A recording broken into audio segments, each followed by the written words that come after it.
Presidente da República José Ramos Horta participa no lançamento do livro com título O Povo Timor-Leste e a Revolução Social e a Universidade Oriental Timor-Leste Unital de Lei.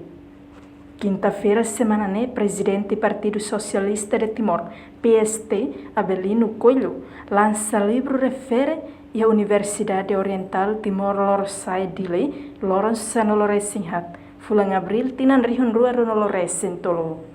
Presidente da República José Ramos Horta e no discurso atete, baoi se defende governo, tem que halo diálogo, o reitor sira, não é bem hira estudante sira remata estudo, beleheta serviço.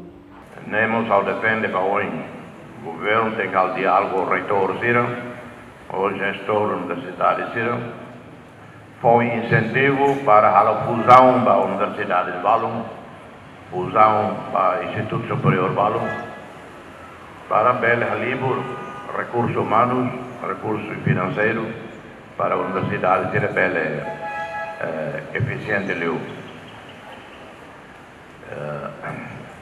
Hira maksai sine, os unitão, os sai se paz, os sai os tele, e reta emprego, reta serviço. E tem a função pública, tem que ir a reforma urgente, para que mais, para que mais. Além de presidente Horta Massusuba governo, a total prioridade liu a área educação niang. Reportagem Domingues Samaral, televisão Timor Post. Janela informação by Emma Hotu.